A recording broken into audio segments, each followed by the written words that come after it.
రోబాట్లకు వాటి నమూనాలు, తయారీ, అనువర్తనం, నిర్మాణ స్థాపత్యాలకి సంబంధించిన సాంకేతిక శాస్త్రాన్ని రోబాటిక్స్ అంటారు. రోబాటిక్స్, రోబో శాస్త్రం అనేది ఎలక్ట్రానిక్స్, యంత్రాలు, తంత్రాంశాలు, సాఫ్ట్వేర్ వగైరా అంశాలతో ముడిపడి ఉంటుంది. రోబాట్ అనే పదాన్ని చెకోస్లోవేకియా రచయిత కారెల్ కాపెక్ ప్రజలకు పరిచయం చేసేడు. అతను ఈ పదాన్ని వాడిన నాటకం RUR రస్సుమ్స్ యూనివర్సల్ రోబాట్స్ 1920లో ప్రచురితమైంది. 1921లో ప్రదర్శించబడింది. స్లావిక్ భాషలలో రబోతా అంటే పని, కనుక పని చేసే పనిముట్టుకి రోబాట్ అనే పేరు పెట్టేడు ఆయన. రోబాటిక్స్ అంటే రోబాట్ల గురించి అధ్యయనం చేసే శాస్త్రం. రోబాటిక్స్ అనే పదాన్ని తొలిసారి ఐజాక్ అసిమావ్ అనే రచయిత తన శాస్త్రీయ కాల్పనిక కథానిక లయర్ లో ఉపయోగించాడు. అయితే వాస్తవానికి ఈ పదాన్ని తానే మొదట ఉపయోగించిన విషయానికి అసిమోవ్కు తెలియదు.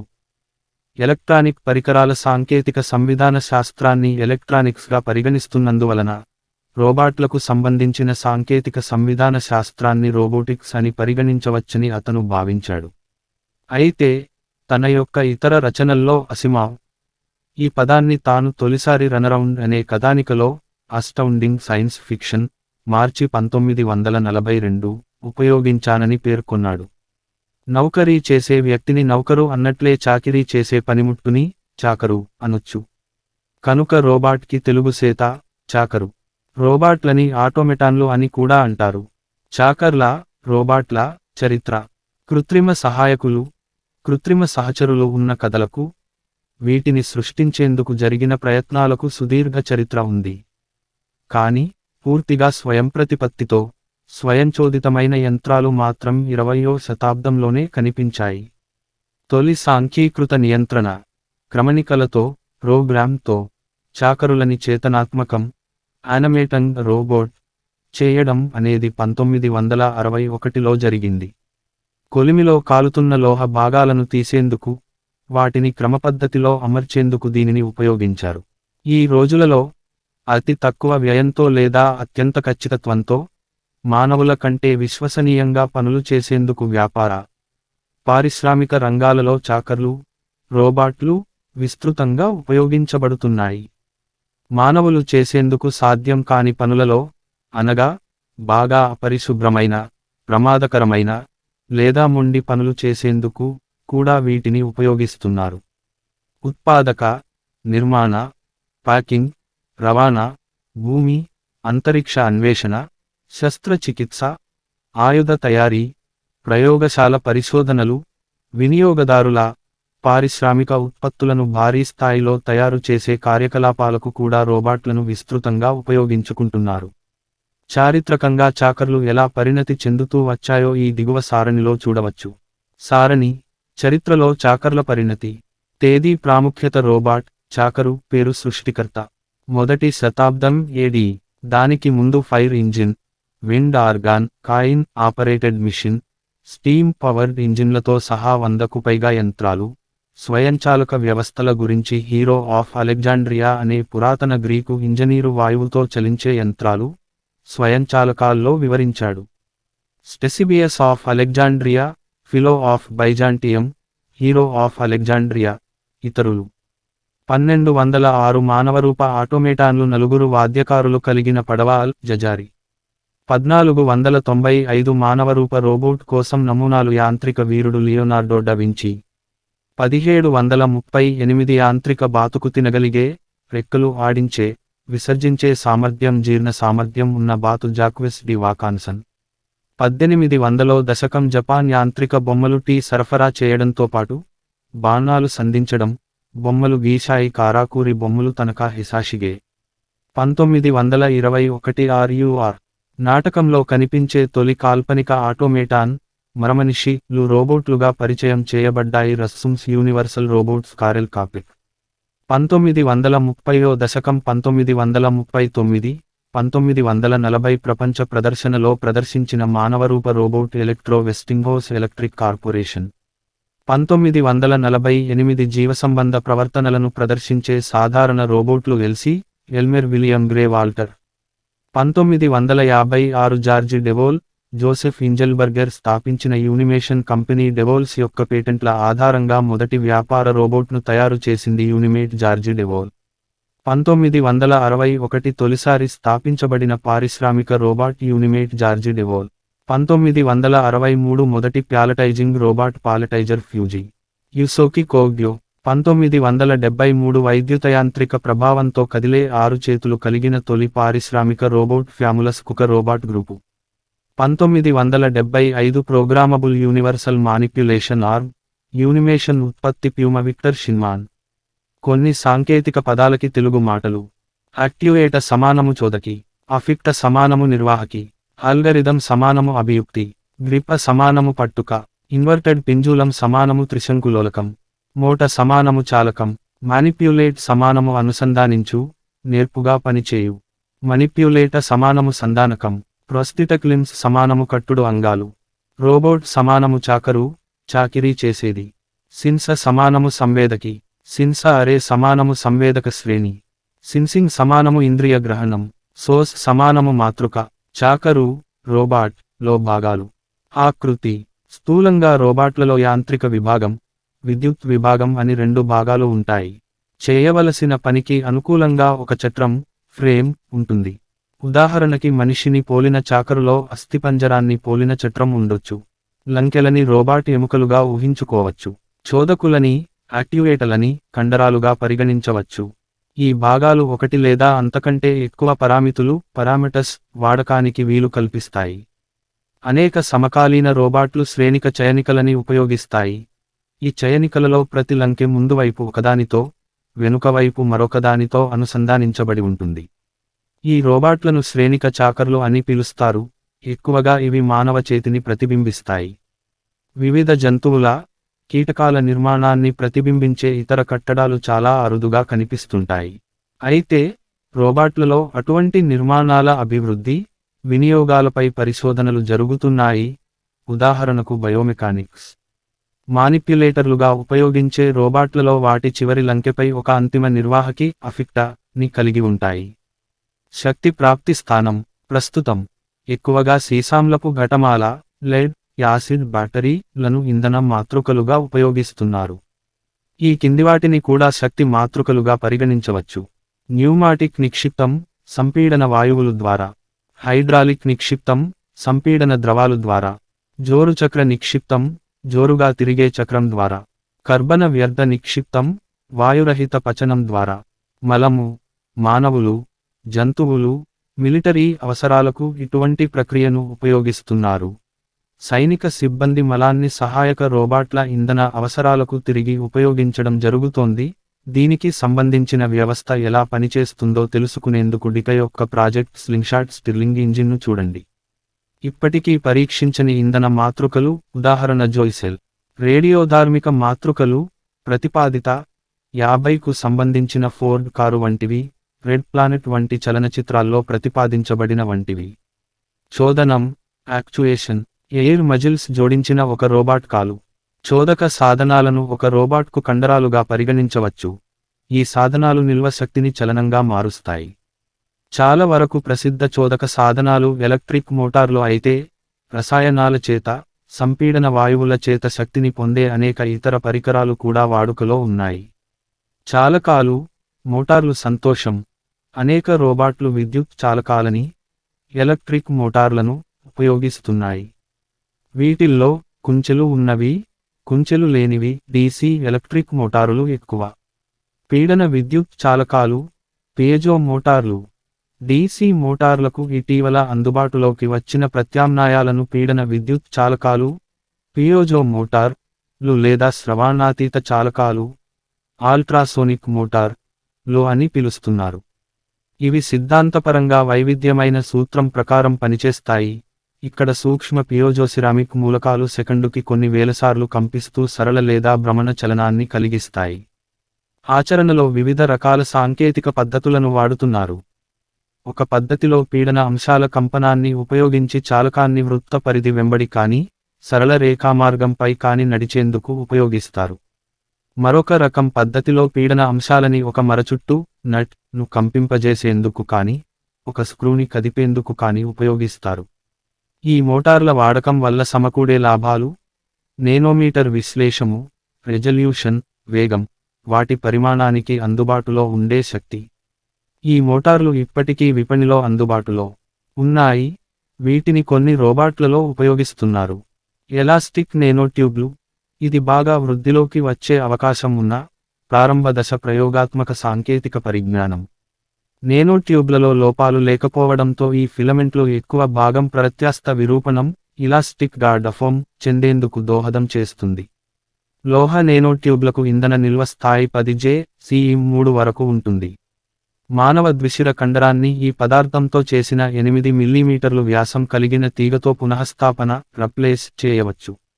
ఇటువంటి చిన్న కండరం వలన రోబాట్లు మానవుల కంటే మిన్నగా పనిచేసేందుకు వీలు కల్పిస్తాయి. ఇంద్రియ గ్రహణం, సెన్సింగ్, స్పర్శ, టచ్. ప్రస్తుతం రోబాటిక్ చేతులు, కట్టుడు చేతులు, ప్రోస్థెటిక్ హ్యాండ్స్, మానవుల చేతి కంటే చాలా తక్కువ స్పర్శకి సంబంధించిన సమాచారాన్ని గ్రహిస్తాయి. ఇటీవల పరిశోధనలో స్పర్శ ఆధారంగా పనిచేసే ఒక సంవేదక శ్రేణికని అభివృద్ధి చేశారు. ఇది మానవ చేతివేళ్ల యొక్క యాంత్రిక లక్షణాలు, స్పర్శ గ్రాహకాలను ప్రతిబింబించింది. వాహక ద్రవ పదార్థం కలిగి ఉన్న ఎలాస్టోమెరిక్ పొర చుట్టూ ఉండే విధంగా ఒక దృఢమైన మూలాంశంగా సంవేదక శ్రేణికని సెన్సర్ ఎర్రే-ను నిర్మిస్తారు. దృఢ మూలాంశం ఉపరితలంపై ఎలక్ట్రోడ్లు అమర్చబడి ఉంటాయి. మూలాంశం మధ్య భాగం లోని అవరోధకాన్ని కొలిచే ఒక పరికరంతో ఇవి అనుసంధానం చేయబడి ఉంటాయి. కృత్రిమ పొర ఒక వస్తువును స్పర్శించినప్పుడు ఎలక్ట్రోడ్ల చుట్టూ ఉండే ద్రవం మార్గం మారుతుంది. దీని ద్వారా అవరోధక మార్పులు ఏర్పడతాయి. ఇవి వస్తువు నుంచి గ్రహించిన సంకేతాలను గుర్తిస్తాయి. కృత్రిమ చేతివేళ్ల మొనభాగాల యొక్క ముఖ్యమైన పని వస్తువులపై రోబాటిక్ నియంత్రణను మారుస్తుందని పరిశోధకులు భావిస్తున్నారు. 2009లో యూరోపియన్ దేశాలకు చెందిన శాస్త్ర, సాంకేతిక, ఇజ్రాయెల్ శాస్త్రవేత్తలు స్మార్ట్ హ్యాండ్ అని పిలిచే ఒక కట్టుడు ప్రోస్థెటిక్ హస్తాన్ని అభివృద్ధి చేశారు. ఇది వాస్తవ హస్తం మాదిరిగా పనిచేస్తుంది. దీనితో రోగులకు రాయడం, కీబోర్డుపై టైప్ చేయడం, పియానో వాయించడం, ఇతర కదలికలు సాధ్యపడ్డాయి. కట్టుడు అంగాలలో సంవేదకులు ఉండడం వల్ల చేతి వేళ్ల మొన భాగాలలో వాడుకరులకు వాస్తవ భావన కల్పించడం సాధ్యపడింది. దృష్టి, విషన్, అనుసంధానం, మానిప్యులేషన్. నిజ ప్రపంచంలో పనిచేసే రోబాట్లు కొంతవరకు వస్తువులను నేర్పుగా అనుసంధానించవలసిన, మేనిప్యులేట్ చేయవలసిన అవసరం ఉంటుంది. ఎత్తడం, మార్పులు చేయడం, నాశనం చేయడం లేదా ఏదో ఒక ప్రభావం చూపించాల్సి ఉంటుంది. అందువలన చాకరు యొక్క చేతి వేళ్లు తరచుగా తుది నిర్వాహకులు ఇండాఫిక్టస్ గా పనిచేస్తాయి. While the arms referred to as a manipulator. కొన్ని రోబాట్ల చేతుల చివర ఉన్న నిర్వాహకులని మార్చవలసిన అవసరం రావచ్చు. అప్పుడు అవి కొన్ని చిన్న స్థాయి పనులు చేసేందుకు వీలు కలుగుతుంది. కొన్ని రోబాట్లు మార్పులు చేయడానికి వీలులేని స్థిరమైన అనుసంధానకాలు, మానిప్యులేటర్లు కలిగి ఉంటాయి. మెకానికల్ గ్రిప్పర్లు. అత్యంత సాధారణ నిర్వాహకులలో పట్టుకునే సాధనం గ్రిప్పర్ ఒకటి. సాధారణంగా చూసేందుకు ఇది 2 వేళ్లు మాత్రమే కలిగి ఉంటుంది. చిన్న వస్తువులను ఎత్తేందుకు, విడిచిపెట్టేందుకు వీలుగా ఈ వేళ్లు తెరుచుకోవడం, మూసుకోవడం జరుగుతుంది. పారిశ్రామిక రోబాట్ అంతిమ నిర్వాహకి చూడండి. వాక్యూమ్ గ్రిప్పర్లు. ఎలక్ట్రానిక్ భాగాల కోసం, కారు విండ్ స్క్రీన్ల వంటి పెద్ద వస్తువుల కోసం పిక్ అండ్ ప్లేస్ రోబోట్లు తరచుగా అతి సాధారణ శూన్యపు పట్లు, వాక్యూమ్ గ్రిప్పర్ లను ఉపయోగిస్తాయి. These are very simple restrictive devices, but can hold very large loads provided the prehension surface is smooth enough to ensure suction. సాధారణ ప్రయోజన నిర్వాహకులు. కొన్ని అధునాతన రోబాట్లు పూర్తిస్థాయి మానవరూప హస్తాలను ఉపయోగించడం ప్రారంభించాయి. వీటికి ఉదాహరణ Shadow Hand, Manus and the Schunk hand. ఇవి బాగా నైపుణ్యం ఉన్న మానిప్యులేటర్లు, 20 degrees ఆఫ్ ఫ్రీడమ్, వందలాది స్పర్శ సంబంధ సెన్సార్లను కలిగి ఉంటాయి. అన్ని రకాల తుది ప్రభావకారులు. వాటి నమూనా ఉపయోగం కోసం రోబాట్ గ్రిప్పర్స్ పుస్తకం స్పష్టమైన మార్గదర్శనిగా పనిచేస్తుంది. స్థానాంతర గమనం, లోకోమోషన్. దొర్లుకుంటూ కదిలే చాకర్లు. సెగ్వే. ఇది నగోయాలోని రోబోట్ మ్యూజియంలో ఉంది. సాధారణంగా దాదాపుగా అన్ని మొబైల్ రోబాట్లు 4 చక్రాలు కలిగి ఉంటాయి. అయితే కొందరు పరిశోధకులు కేవలం 1 లేదా 2 చక్రాలు కలిగి ఉండే మరింత సంక్లిష్టమైన చక్రాల రోబాట్లను సృష్టించేందుకు ప్రయత్నించారు. 2 చక్రాల సమతౌల్యతా చాకర్లు. ఈ జాతి రోబాట్లు తౌల్యత తప్పి పడిపోకుండా ఉండడానికి జైరోస్కోప్ ని వాడతారు. త్రిశంకు లోలకం, ఇన్వర్టెడ్ పింజూలం, నిటారుగా నిలబెట్టడానికి క్షణక్షణం వందల కొద్ది నియంత్రణ వాకేతాలని పంపినట్లే ఈ జైరోస్కోపులు ఈ 2 చక్రాల తౌల్యతని కాపాడుతూ ఉంటాయి. సెగ్వేను సాధారణంగా రోబాట్గా పరిగణించనప్పటికీ, దీనిని రోబాట్లోని ఒక భాగంగా భావిస్తున్నారు. నాసా యొక్క రోబోనాట్ ఒక సెగ్వేపై అమర్చబడి ఉంటుంది. Ball bat, Carnegie melon university పరిశోధకులు కాళ్ళు లేదా చక్రాలపై కాకుండా ఒక బంతిపై కదిలే కొత్త రకానికి చెందిన మొబైల్ రోబాట్ను అభివృద్ధి చేశారు. బాల్ బాట్, స్వీయ నియంత్రణ కలిగిన, బ్యాటరీతో నడిచే, దిశాత్మకత లేని రోబాట్. ఇది యురేతేన్ పూత కలిగిన ఒక లోహగోళంపై కదులుతుంది. దీని బరువు సుమారుగా 95 పౌండ్లు ఉంటుంది. ఎత్తు, వెడల్పు సుమారుగా ఒక వ్యక్తిని పోలి ఉంటాయి. పొడవైన, పలచని ఆకృతి, కఠిన ప్రదేశాల్లో ఉపాయాలు ఉపయోగించే సామర్థ్యం కలిగి ఉన్న కారణంగా, ప్రజా పర్యావరణాల్లో ప్రస్తుత రోబాట్ల కంటే ఇవి మెరుగ్గా పనిచేయగలవు. ట్రాక్ రోబాట్. ఇది పట్టాలు కాని బాటలు కాని కలిగిన ఒక రకమైన రోలింగ్ రోబాట్. నాసా యొక్క అర్బన్ రోబాట్, అర్బీ, దీని మాదిరిగానే ఉంటుంది. నడిచే చాకర్లు. రోబాట్ను నడిపించడమనేది పరిష్కరించాల్సిన ఒక సంక్లిష్టమైన సమస్య. 2 కాళ్లపై నడిచే అనేక రోబాట్లు తయారు చేయబడ్డాయి. అయితే మానవుడి మాదిరిగా స్పష్టమైన లక్షణాలు కనబరిచే రోబాట్గా ఏదీ గుర్తించబడలేదు. 2 కంటే ఎక్కువ కాళ్లపై నడిచే అనేక ఇతర రోబాట్లు నిర్మించబడ్డాయి. నిర్మించడం చాలా సులభంగా కాబట్టి వీటిని తయారు చేశారు. రోబోట్ వంటి చలనచిత్రాల్లో హైబ్రిడ్లు ప్రతిపాదించబడ్డాయి. ఇక్కడ చాకర్లు 2 కాళ్లపై నడుస్తాయి. జోరుగా పరుగు పెట్టినప్పుడు, స్ప్రింట్ చేసే సమయంలో, 4 భాగాలు, చేతులు ప్లస్ కాళ్ళు, ఉపయోగిస్తాయి. 2 కాళ్ల రోబాట్లు చదునుగా ఉన్న నేలపై నడవగలవు, అప్పుడప్పుడు పైకెక్కగలవు మెట్లు. అయితే రాతి, ఎగుడు దిగుడు ప్రాంతాల్లో ఏవీ నడవలేవు. పరిశీలించిన కొన్ని పద్ధతులు ఏమిటంటే, ZMP technique zero moment point, ZMP. ఈ అభియుక్తి, అల్గరిథం ని హోండా యొక్క ASIMO వంటి రోబాట్లు ఉపయోగిస్తాయి. రోబాట్లో ఉండే కంప్యూటర్ మొత్తం జడత్వ శక్తులా, అనగా 1 భూమి యొక్క ఆకర్షణ శక్తి, 2 నడకలో కనబడే ధన, రుణ త్వరణం, 3 నేల ప్రదర్శించే ప్రతిచర్యా శక్తి ఒకదానిని మరొకటి రద్దు చేసుకునేటట్లు చేస్తుంది. ఈ విధంగా 2 ఎదురెదురు శక్తులు రద్దు అవతాయి కనుక రోబాట్ మీద ఎటువంటి భ్రామకం, మొమెంట్ ఉండదు. అయితే, ఇది స్పష్టంగా మానవులు నడిచే విధంగా ఉండకపోవడమే కాకుండా, మానవ పరిశీలకులకు ఈ తేడా స్పష్టంగా కనిపిస్తుంది. కొందరు మాత్రం అసిమో లాబొరేటరీకి వెళ్లాల్సినట్లుగా నడుస్తుందని వ్యాఖ్యానించారు. అయితే, నడవడానికి దీనికి నునుపైన ఉపరితలం అవసరమవుతుంది. హాపింగ్. MIT లెగ్ లాబొరేటరీలో 1980వ దశకంలో మార్క్ రైబెర్ట్ నిర్మించిన అనేక రోబోట్లు పరిణామాత్మకమైన నడకను ప్రదర్శించడంలో విజయవంతమయ్యాయి. ప్రాథమికంగా, ఒక కాలు, బాగా చిన్న పాదం ఉన్న రోబోట్ హోపింగ్ ద్వారా నిటారుగా ఉండగలిగింది. పోగో స్టిక్పై నడిచే వ్యక్తి మాదిరిగా కదలికలు ప్రదర్శించింది. రోబోట్ ఒకవైపు పడిపోతే, తనంతట తనను నియంత్రించుకునేందుకు, అది ఆ వైపు కొద్దిగా ఎగరగలదు. తరువాత కొద్దికాలానికే, ఈ క్రమసూత్ర పద్ధతి, అల్గారిథం, 2-4 కాళ్ళు ఉండే రోబాట్లకు సాధారణీకరించబడింది.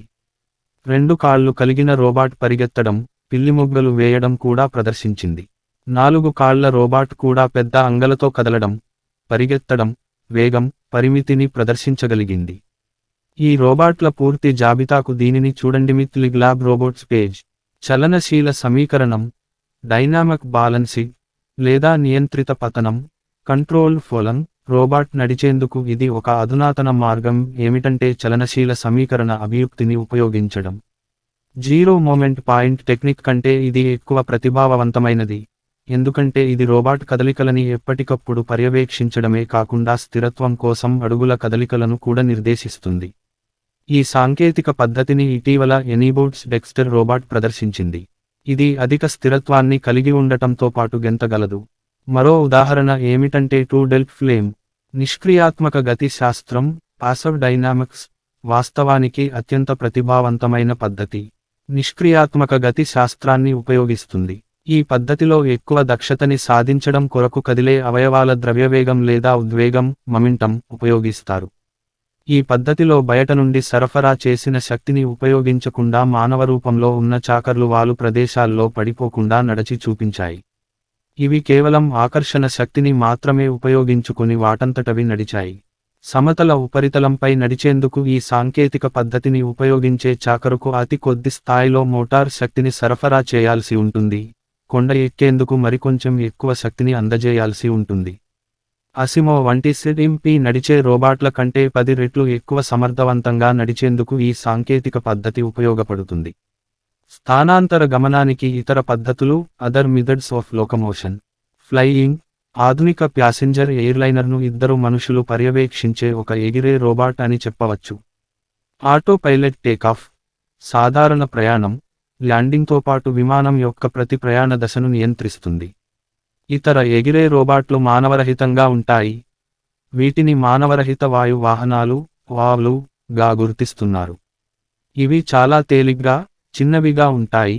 వీటిలో మానవ పైలట్ ఉండడు. మిలిటరీ కార్యకలాపాల కోసం ప్రమాదకర భూభాగాల్లోకి ప్రవేశించేందుకు వీటిని ఉపయోగిస్తున్నారు. అధికారుల ఆదేశాలపై ఇటువంటి రోబాట్లు లక్ష్యాలపై గురిపెట్టి కాల్పులు కూడా జరపగలవు.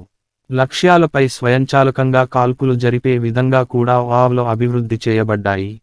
వీటికి మానవుల నుంచి ఆదేశాలు కూడా అవసరం లేదు. ఊహించదగిన భవిష్యత్లో ఇటువంటి రోబాట్లు ఉపయోగంలోకి రావడం చూడలేకపోవచ్చు. ఎందుకంటే వీటికి సంబంధించి కొన్ని నైతిక సమస్యలు అపరిష్కృతంగా ఉన్నాయి. ఇతర ఎగిరే రోబాట్లలో క్రూయిజ్ క్షిపణులు కూడా ఉన్నాయి.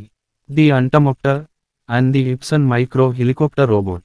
Air Penguin, Air Ray, Air Jelly వంటి రోబాట్లు బాగా తేలిగ్గా ఉంటాయి. ఇవి క్షేపణులతో కదులుతాయి, సోనార్తో మార్గనిర్దేశం చేయబడతాయి. 2 రోబాట్ స్నేక్లు. ఎడమవైపు దానికి 64 మోటార్లు ఉన్నాయి. ప్రతి భాగానికి 2 డిగ్రీల కనీస పరిమితి ఉంటుంది. కుడివైపు దానికి 10 మోటార్లు ఉన్నాయి.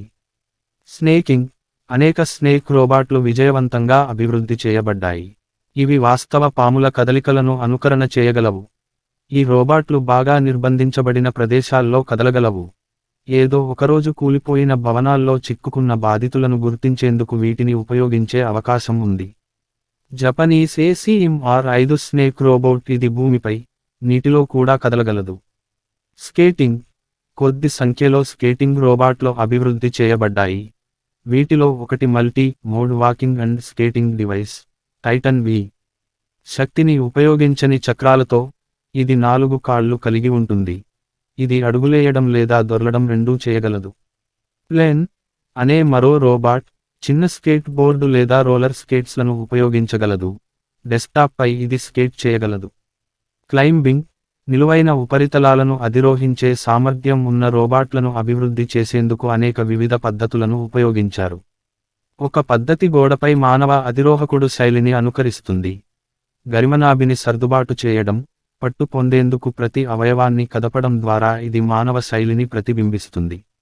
దీనికి ఒక ఉదాహరణ కాపుచిన్. దీనిని కాలిఫోర్నియాలోని స్టాన్ఫోర్డ్ విశ్వవిద్యాలయం నిర్మించింది. మరో పద్ధతి గోడ ఎక్కే గెకోలకు ప్రత్యేకించిన కాలి వేళ్ల పద్ధతిని ఉపయోగిస్తుంది. ఇది నిలువైన అద్దం వంటి నునుపైన ఉపరితలాలపై కూడా కదులుతుంది. ఈ పద్ధతికి ఉదాహరణల్లో వాల్ బోట్, స్టికీ బోట్ ఉన్నాయి. మూడో పద్ధతి ఒక స్తంభం ఎక్కేందుకు పాము కదలికను అనుకరిస్తుంది. స్విమ్మింగ్ ఈత సందర్భంలో చేప 90% కంటే ఎక్కువ చోదక సామర్థ్యం సాధించగలదు. అంతేకాకుండా చేపలు మానవులు తయారు చేసిన పడవ లేదా జలాంతర్గామి కంటే బాగా వేగంగా కదలడంతో పాటు యుక్తులు ఉపయోగించే సామర్థ్యం కలిగి ఉంటాయి. ఇటువంటి సందర్భంలో ఇవి చాలా తక్కువ శబ్దాన్ని, నీటి అలజడిని కలిగిస్తాయి. అందువలన అనేక మంది పరిశోధకులు ఇటువంటి చలనాన్ని అనుకరించగల నీటిలోపల కదిలే రోబోట్లను సృష్టించడంపై అధ్యయనం చేస్తున్నారు. దీనికి గమనించదగిన ఉదాహరణలు ఏమిటంటే ఎసెక్స్ యూనివర్సిటీ కంప్యూటర్ సైన్స్ తయారు చేసిన robotic fish, institute of field robotics నిర్మించిన రోబోట్ ట్యూనా విశ్లేషణ చేసేందుకు గణితశాస్త్రపరంగా తున్నీఫామ్ మోషన్ నమూనాను ఇవి ఏర్పరుస్తాయి. ఆక్వా పెంగ్విన్ను జర్మనీకి చెందిన ఫెస్టో నమూనా తయారు చేసి నిర్మించింది. ఇది అడ్డులేని ప్రవాహ ఆకృతిని, పెంగ్విన్ల యొక్క ముందు, రెక్కలు ద్వారా చలనాన్ని పొందుతుంది. ఆక్వారే ఆక్వా జెల్లీలను కూడా ఫెస్టో నిర్మించింది. ఇవి వరుసగా మంటారే జెల్లీఫిష్లకు సమానమైనవి. పర్యావరణ సంకర్షణ మార్గనిర్దేశకం ఈ సెక్టోన్లో మూలాలను ఇవ్వలేదు. విశ్వసనీయమైన మూలాలను ఉల్లేఖిస్తూ ఈ శిక్షణ మెరుగుపరచేందుకు తోడ్పడండి. మూలాల్లేని పాఠ్యాన్ని ప్రశ్నిస్తారు, తొలగించే అవకాశము ఉంది. Learn how and when to remove the template message.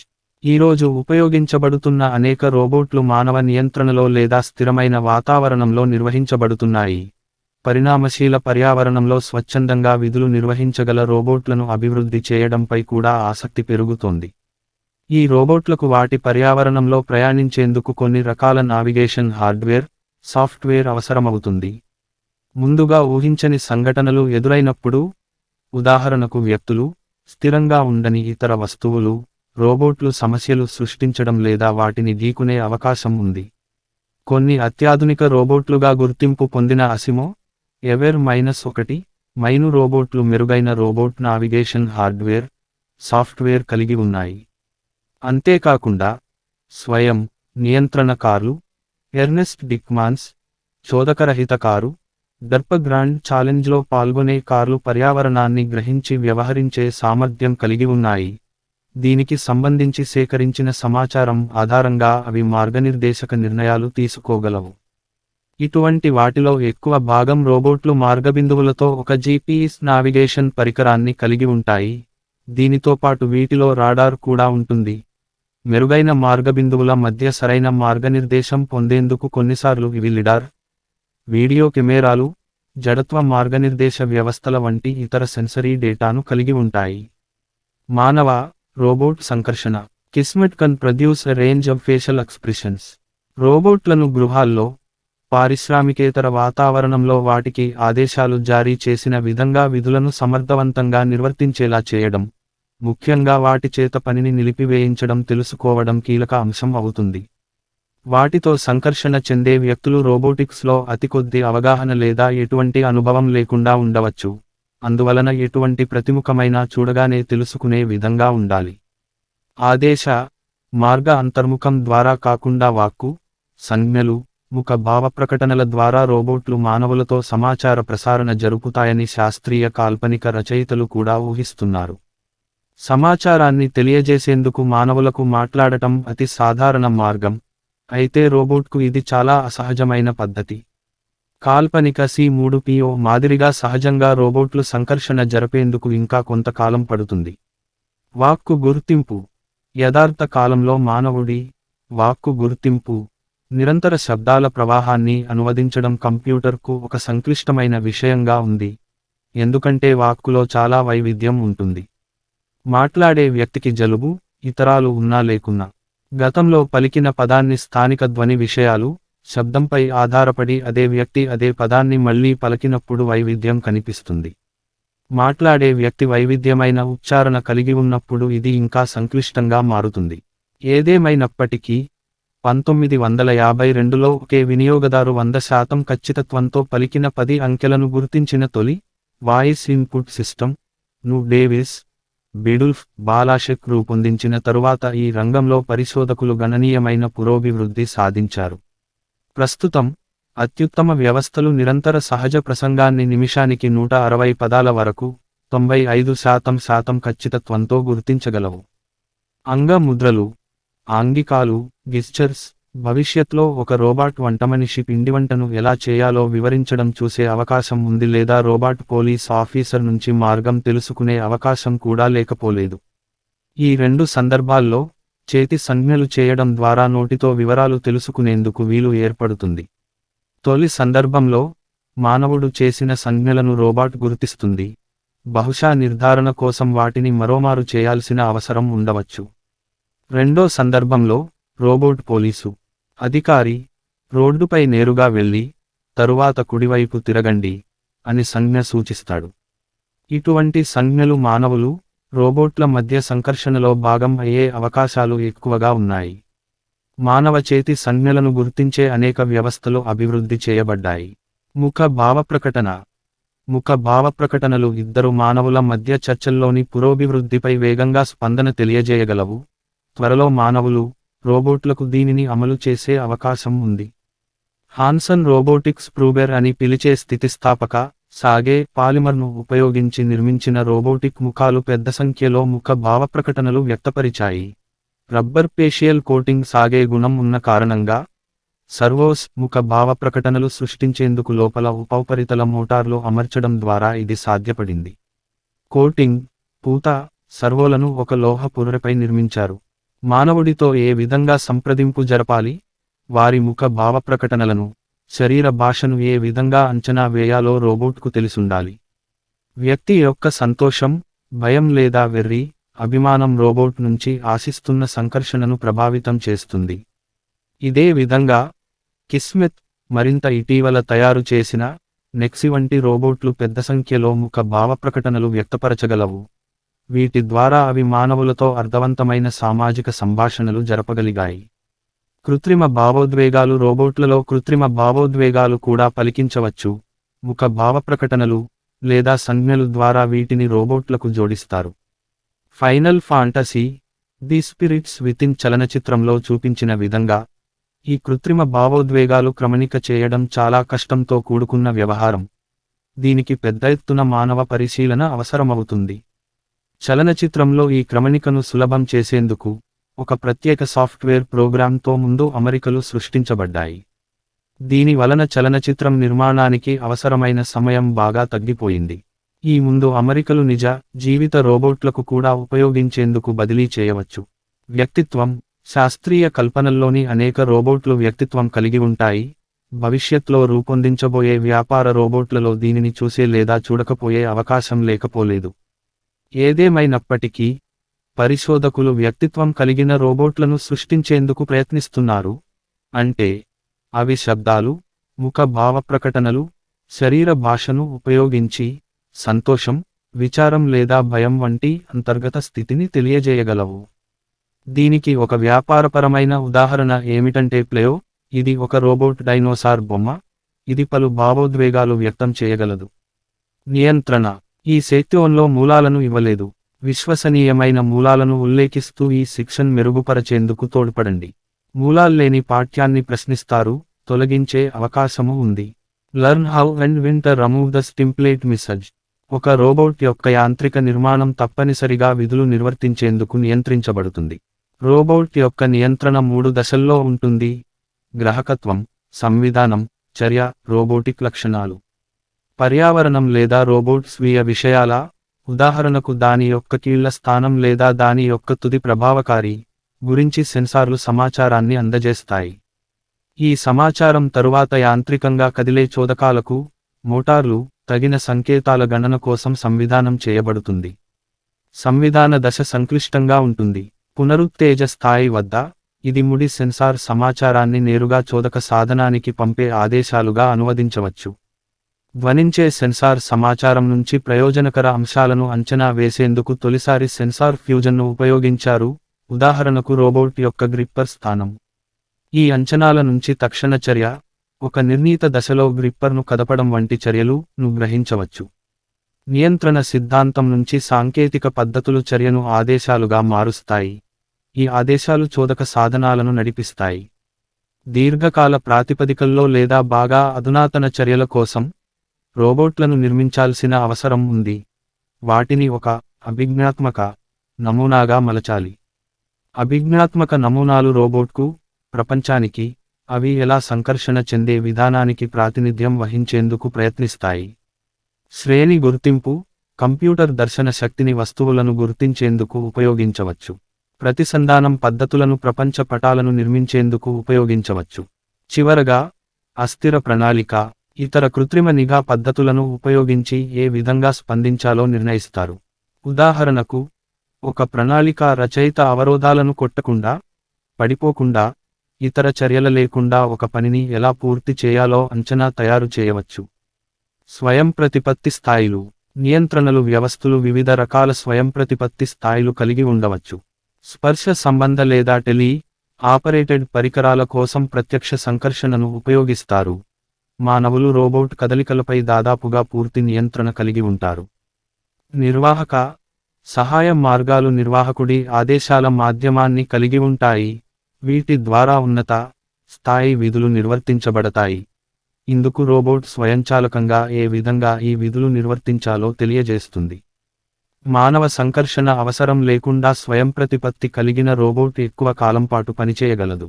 మరింత సంక్లిష్టమైన గ్రాహక సామర్థ్యాలకు అధిక స్థాయిలో స్వయంప్రతిపత్తి కల్పించాల్సిన అవసరమేమీ లేదు.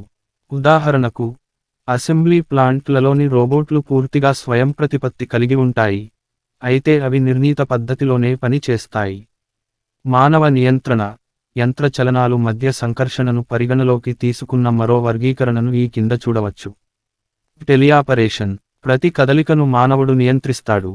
ప్రతి యంత్ర చోదక వ్యవస్థ మార్పు నిర్వాహకుడు సూచించిన విధంగా ఉంటుంది. పర్యవేక్షణ. మానవుడు సాధారణ కదలికలు, స్థాన మార్పులు సూచిస్తాడు. యంత్రం తన యొక్క చోదక సాధనాల నిర్ణీత కదలికలను నిర్ణయించుకుంటుంది. చర్య, స్థాయి స్వయంప్రతిపత్తి. ఇక్కడ నిర్వాహకుడు కేవలం ఒక చర్యను సూచిస్తాడు, రోబోట్ తనంతట తాను దీనిని పూర్తి చేసేందుకు ప్రయత్నిస్తుంది. పూర్తి స్వయంప్రతిపత్తి. మానవ సంకర్షణ అవసరం లేకుండా యంత్రం తనంతట తాను అన్ని చర్యలను, పనులను సృష్టించడం, పూర్తి చేయడం చేస్తుంది. చాకర్లపై పరిశోధన. రోబాటిక్స్ పై జరుగుతున్న ఎక్కువ పరిశోధనలు నిర్దిష్ట పారిశ్రామిక ప్రక్రియలపై దృష్టి పెట్టడం లేదు. దీనికి బదులుగా కొత్త రోబాట్ రకాలుపై, రోబాట్ల గురించి ఆలోచించేందుకు లేదా రోబాట్లను రూపొందించేందుకు ప్రత్యామ్నాయ మార్గాలు, వాటిని తయారు చేసేందుకు కొత్త మార్గాలు పరిశోధనలు సాగుతున్నాయి.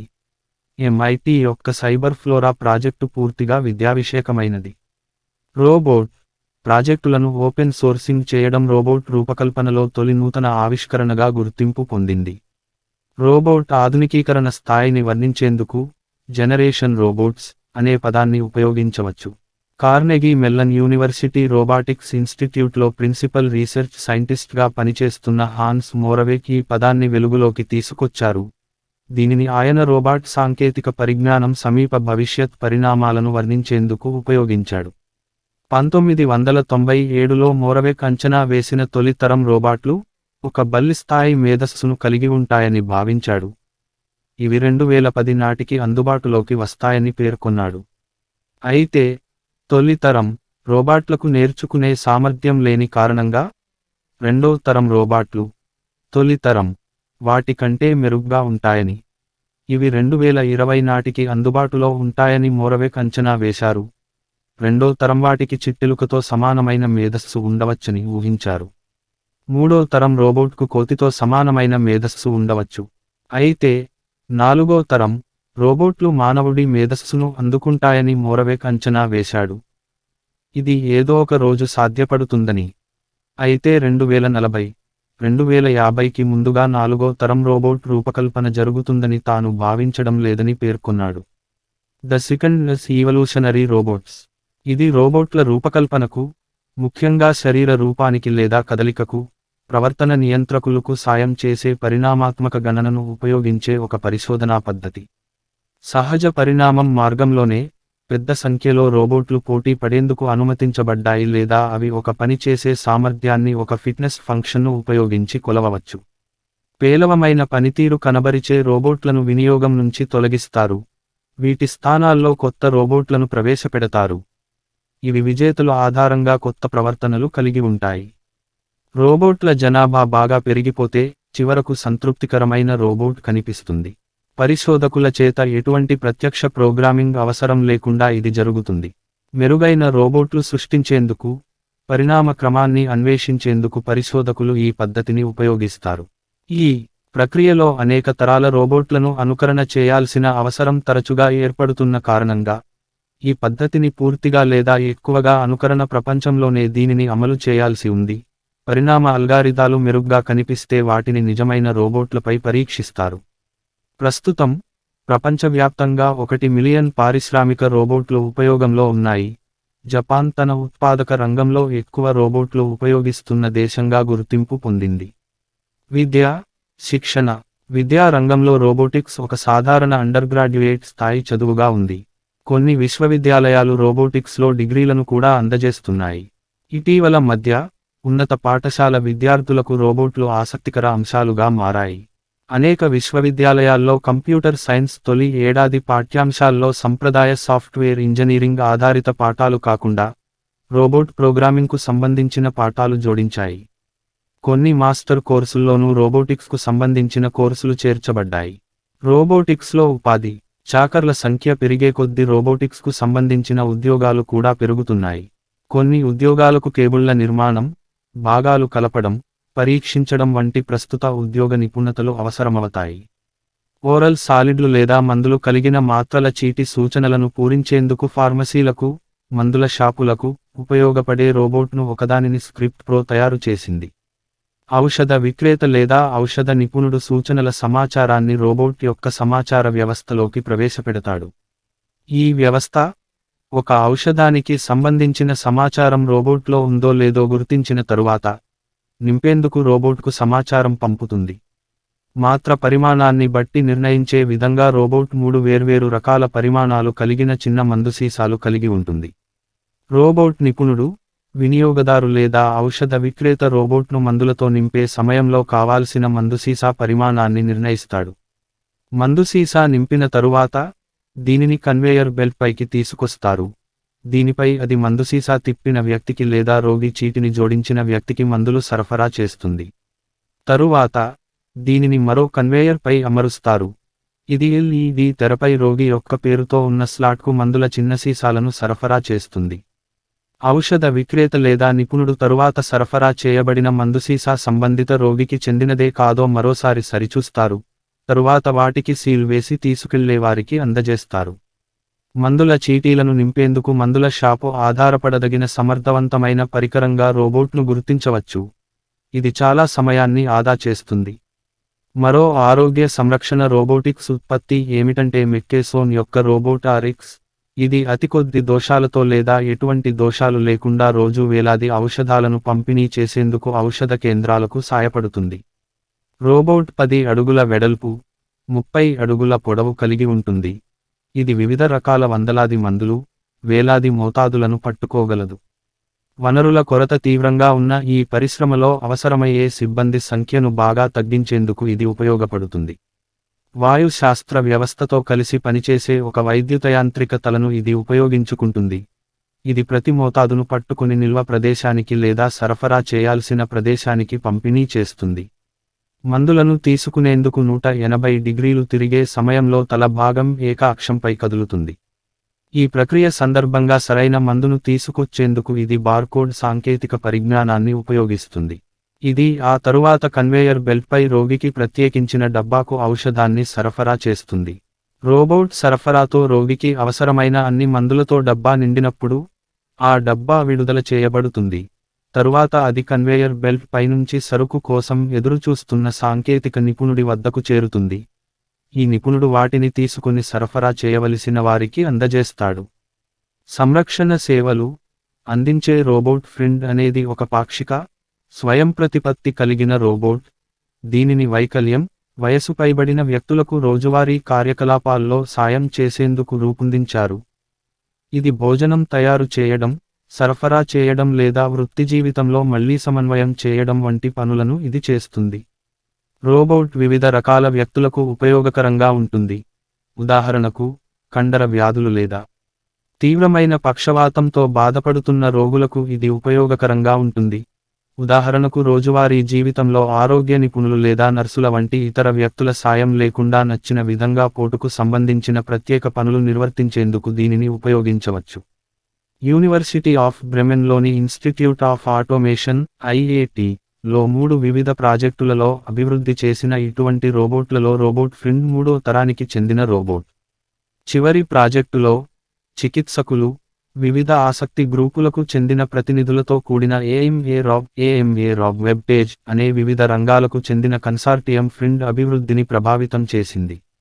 వివిధ సాంకేతిక కోణాలు, నమూనాకు సంబంధించిన అంశాలను పరిగణలోకి తీసుకోవడమే కాకుండా వైద్య నిపుణుల రోజువారీ కార్యకలాపాలకు సంబంధించిన అవసరాలను కూడా దీనికి చేర్చడం జరిగింది. దీని ద్వారా రోజువారీ జీవిత కార్యకలాపాలకు సరిపోయే విధంగా సంరక్షణ సేవలు అందించే రోబోట్ను అభివృద్ధి చేశారు. AMA Rob ప్రాజెక్టుకు German federal ministry of education and research